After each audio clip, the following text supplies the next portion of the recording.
Basically, there are three things you have to deal with as soon as you mention you're going to be talking about cheese on a podcast noted for explaining things.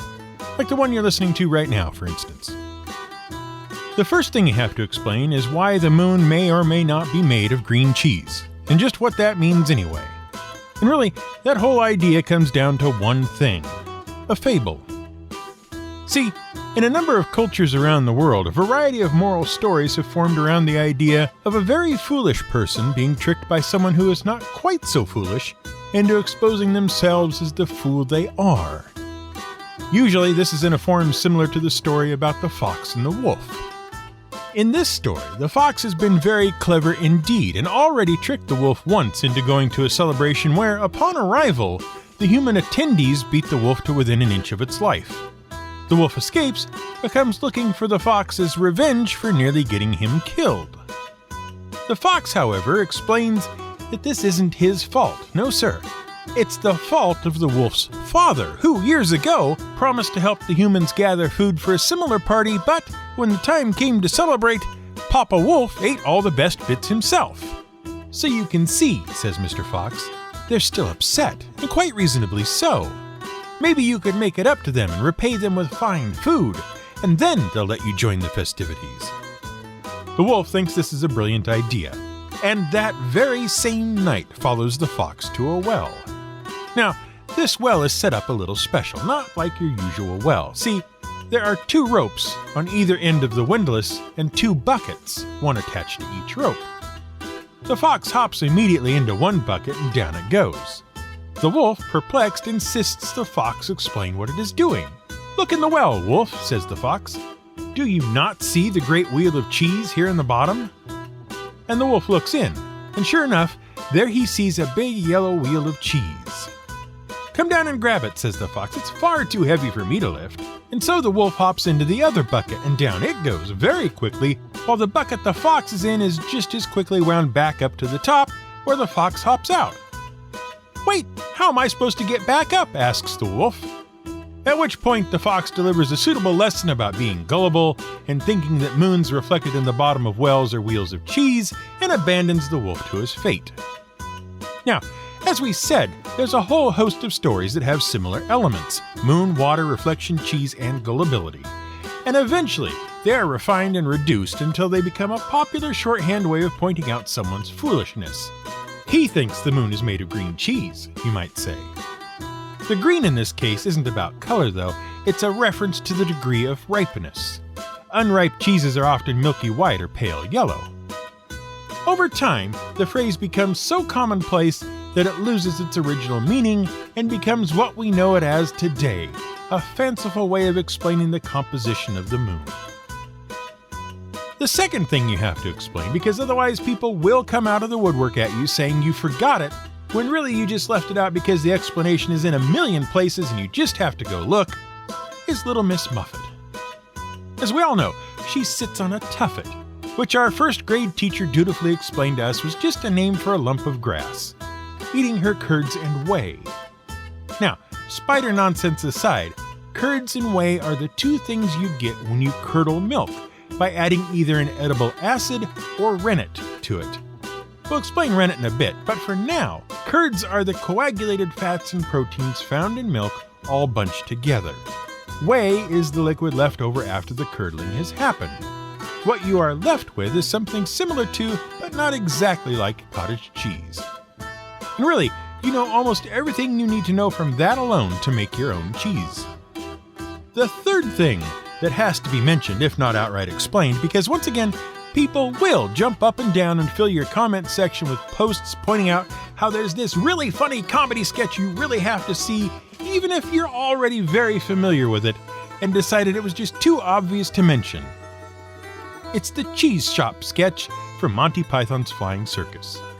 First airing in November of 1972, the sketch depicts a man, played by John Cleese, entering a cheese shop run by a Mr. Wensleydale, played by Michael Palin. Cleese then proceeds over the course of the next 5.5 minutes to ask for a number of perfectly reasonable cheeses, none of which the cheese shop has.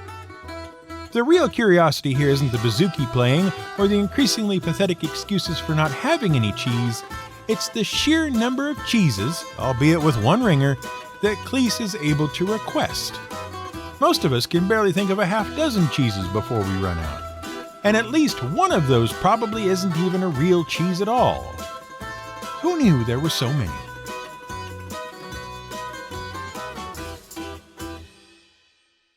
This is GM Word of the Week, and I'm Fiddleback. This is the fourth and final part of our series on the benefits bestowed upon us by the cow. And also, it's the place we wanted to start at 4 weeks ago when we first sat down to do the reading and research for the episode. But as we explained, we found ourselves so backed up in topics needing explanation that it was just easier to do 4 episodes to get to where we wanted to be than it was to try and do it all in one. If you somehow missed the previous 3 in the series, we can't recommend highly enough that you go back and give them a listen. Much like butter, the history of cheese and cheesemaking is so old that nobody bothered to write it down. And, much like butter, cheese probably didn't start with the cow. Back in those days, you didn't have a lot of jars and pots to store things in. So what you tended to do was empty out the squelchy bits from your basic domesticated sheep or goat, and then turn their skins into containers. You'll remember how last week we told you about milk jostling along in a goat skin becoming butter and buttermilk. The thing is, there were 1 or 2 other goat bits you could use as containers too. They were certainly less hairy to deal with, but also more squelchy. See, you could make a perfectly serviceable container for many things out of a goat's stomach. After all, the basic function of a stomach is to contain the things one is currently trying to digest, and it's helpful to that process if nothing leaks out. So goat stomachs were handy, ready-made waterproof containers. All you really had to do was cut one out, seal off one end, put some sort of stopper in the other, and you were good to go.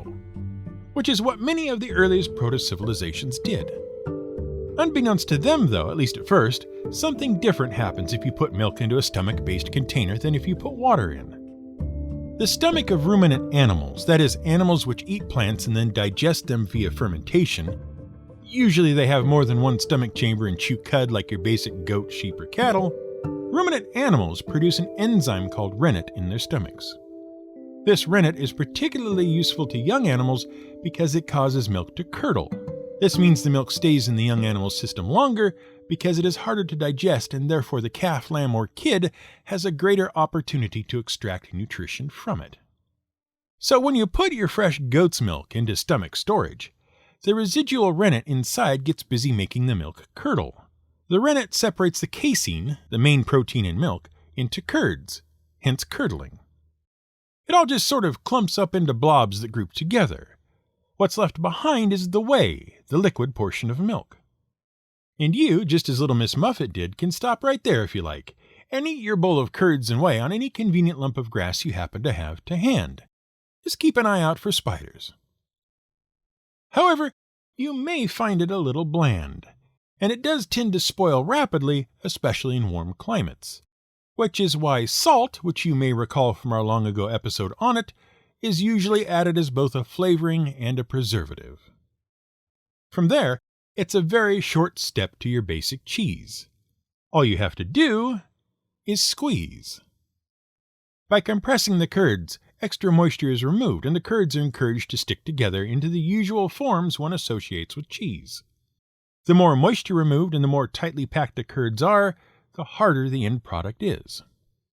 The fun part is, you can do all of this at home, right at your kitchen table. And you get to use the other method of cheese making, acid set, instead of rennet set. Take some milk and gradually heat it on the stove, stirring frequently to about 165 to 175 degrees Fahrenheit. That's 74 to 80 C for those of you in Europe, if you're even legally allowed to make the stuff over there without endangering someone's protected food status. Once the milk has reached temperature, add in, a tablespoon at a time, your favorite cooking acid. If you'd like a bit of a citrus tang in the finished product, use lemon juice. If you want a more natural taste, white vinegar. And if you like a little adventure, try apple cider vinegar. Stir gently after each tablespoon added until you see the milk solids separate from the liquid. It is unmistakable when it happens. Once that's done, turn off the heat and let the whole thing sit for about 20 minutes. While it's doing that, set up a straining rig. A bit of cheesecloth stretched over a colander is ideal, though a linen towel will work as well, if a bit slower. Under the colander, place a bowl to catch all the whey. Pour the curdled milk, which you can officially call curds and whey at this point, over the cheesecloth or towel and into the colander. When all the whey has drained away, after 20 minutes to an hour, depending on what sort of cheese you want to aim for, add salt. You can taste test to see how much you want, and gather up the cloth or towel into a little puck-shaped bundle. Tie it off tight, place it back in the colander, set a heavy weight on it, a couple of pounds worth at least, and walk away. The longer you wait, the firmer it gets, but try to go at least an hour and a half before you open it back up. And congratulations! You've just made one of the most basic, simple cheeses out there, queso fresco, which is, unsurprisingly, Spanish for fresh cheese. Spread it on toast or crackers or use it like you would ricotta because, for all intents and purposes, that's what you just made. If you're wondering what to do with all the whey, make some fresh bread. Then everything is twice as nice. Of course, all of this leaves out the aging and ripening process, which is where cheese gets really complicated. See, all cheese starts out the same way, similar to the steps outlined above, with the rennet or the acid. But what happens after that is what makes each and every type of cheese distinct from every other type. And with more than 1,000 officially recognized types of cheese in the world, you can see that those additional steps can make quite a difference. Most people know the story of two particular types of cheese, Swiss cheese and blue cheese. If you don't, here's a brief summary. Swiss cheese, to put it succinctly, is a lie. Technically speaking, there is no such thing as Swiss cheese. There are Swiss cheeses, to be sure, and there is certainly a product on the shelves of your grocery store called Swiss cheese if you live in places that aren't Switzerland. But the real name of that cheese should be Emmental. That is the name of the Swiss-made cheese with the holes in it. The holes are produced because the cheese is full of bacteria. Specifically, it contains varieties of Streptococcus, Lactobacillus, and Propionibacterium added to the cheese during the curdling, which gives the cheese its strong flavor and expels carbon dioxide as the cheese hardens and ripens, creating the characteristic holes, which the producers of said cheeses would like everyone to call eyes, please. Blue cheese, on the other hand, obtains its distinctive flavor and appearance thanks to a mold which is present in the caves in which blue cheese is ripened, penicillium mold, not to be confused with the mold that makes actual penicillin. Penicillium invades the cheese, imparting flavors and colors the cheese would not otherwise have. Oh, and also, blue cheese is a lie as well. It's not just one cheese, it is an entire classification of cheeses, all 46 of which are produced with the aid of the penicillium mold. But all 46 of which are produced in varying conditions with varying ingredients and allowed to ripen for varying times. But if you've hung around the internet for any time at all, you'll have seen the list. The list is a menagerie of cheeses, sometimes 5, sometimes 10, intended to either shock or horrify you, and sometimes both, with the strangeness of its constituents. Compared to the cheeses on the list, misnamed cheeses with a bit of mold in them are nothing to worry about. Most of the cheeses on the list just come from animals that the Western palate is unfamiliar with, but which make total sense in the context of the areas from which they come. These include Tibetan Yak Cheese, which is said to be so hard you can break teeth on it, Central Asian Arag cheese made from mare's milk and served with tea into which it is dipped to soften before eating, and the milk of camels, llamas, and alpacas, all of which follow the general rule of thumb, milk the animals you have access to. The list usually includes at least one very expensive cheese, such as the cheese made from the milk of the red deer, intentionally created in New Zealand, not because they needed to, but because they could. The red deer's milk sells for over $100 a liter, and the cheese only gets more expensive from there, so you can imagine how excited the farmers are about it. There's also always at least one really out there experimental cheese, and that slot is usually taken by Daniel Angerer, who made cheese from human milk. And if you're still with us at this point, The final cheese on the list is always Casu Marzu from Sardinia. It's a perfectly normal pecorino cheese, left out to ripen and age until flies lay eggs in it and the maggots hatch out, at which point it is eaten, maggots and all. Fortunately, it's not allowed to leave Sardinia, so your chances of encountering it in the wild are very slim as long as you stay away from the island. Ripening and aging for a cheese has the same effect as it does for a wine. While some cheeses are fine and taste as intended after a day or two of sitting around, most cheeses require much longer periods of time to reach full maturity and provide the intended experience. This is because cheeses are very much alive on the shelf. They play host to a variety of bacteria and molds. Chemicals act and react inside them, enzymes continue their work, and the whole character of a cheese is affected by the place it is produced, the conditions under which it is kept, and even the food eaten by the animal that gave the milk from which the cheese was made. It takes time for all these things to come into play, and the more of these factors you control for, the better your cheese will be. Which is just one reason why many of the best cheeses are produced from small farms working only with local, select herds of livestock. It's much easier to control these factors when you start from a well-known source. And for someone well-versed in cheeses, as with wine, it is possible to identify where a cheese came from, when it was made, and why it isn't exactly the right pairing for this particular meal, by taste alone. Which is not to say there's no place for commercial, mass-produced cheeses at the dining table. It is our great pleasure, being Oregonians, to tell you that the largest cheddar cheese ever made was produced right here in Oregon by members of the Federation of American Cheesemakers in 1989. It weighed nearly 57,000 pounds, or as much as 337 Prince Charles for those of you over the water. And cheddar is the most popular cheese in the world. In the United States, it is second only to mozzarella, because we will have our pizza. In America alone, over 3 billion pounds of cheddar are produced annually, and that's more Prince Charleses than anyone could possibly stand. Annual per capita consumption in the U.S. is about 10 pounds per person, and so important is cheddar in the U.S. that the Agricultural Department uses it as a key indicator of the overall health of the U.S. dairy industry. It's even more popular in other countries. The United Kingdom, Australia, New Zealand, Canada, and more all rank cheddar cheese as their number one. And it's only a little weird that no one seems to agree on what makes a cheese cheddar and what doesn't. Is it a hard cheese, a soft cheese? Does it crumble or hold together? Should it be orange, yellow, or white? How about that taste? Is it mild and smooth, or does it pack a sharp little bite? And how long do you age this stuff? A month? 6 months? 2 years? No one does it the same way as anyone else, but everyone calls the resultant cheese cheddar.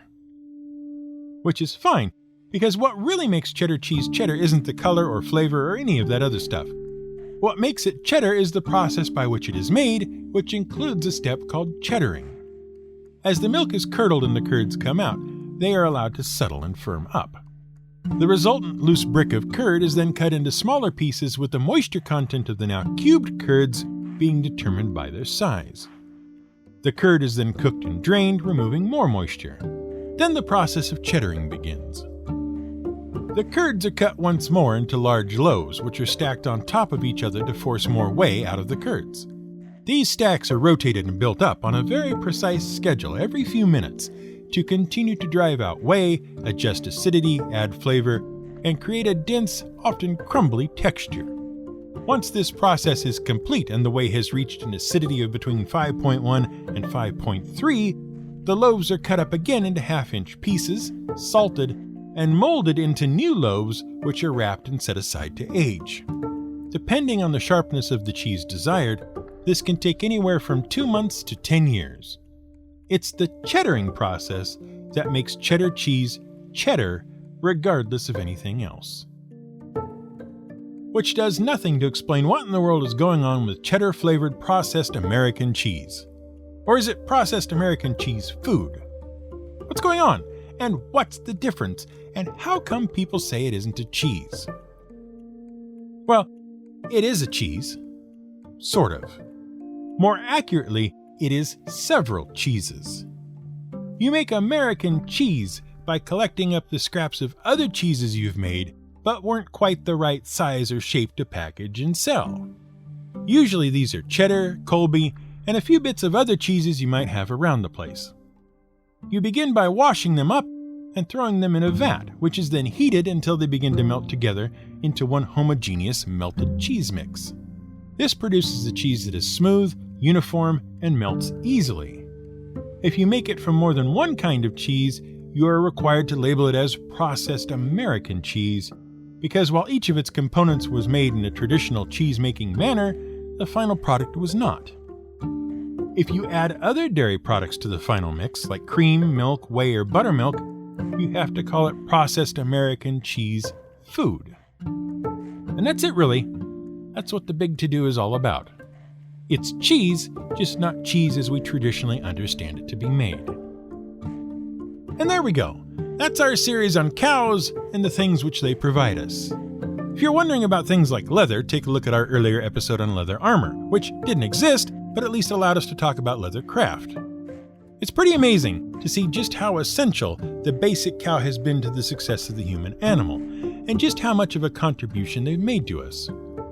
They were instrumental in bridging the gap between hunter-gatherers and agriculture, they gave us some of our first marketable products, and they helped sustain us with their milk and the products of that milk, which in turn took us down at least two very interesting culinary roads.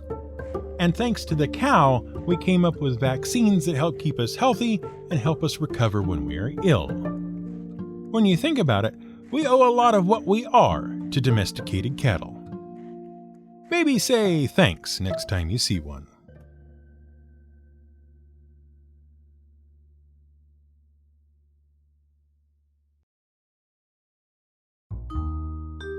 We hope you've enjoyed this little series of GM Word of the Week episodes. They were fun to make.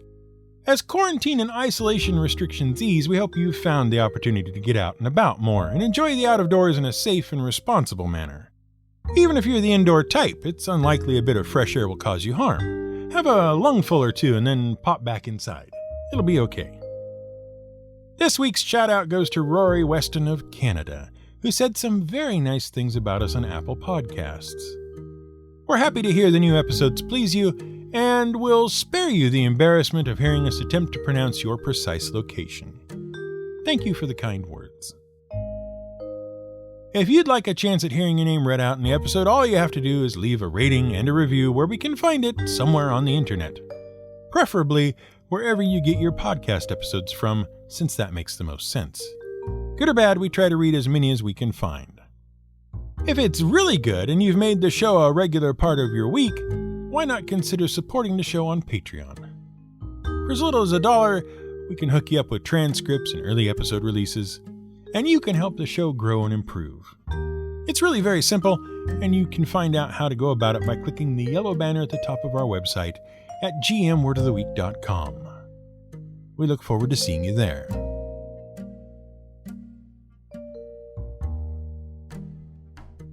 This episode was researched, written, and produced by Brian Cheese at the Cops Casey.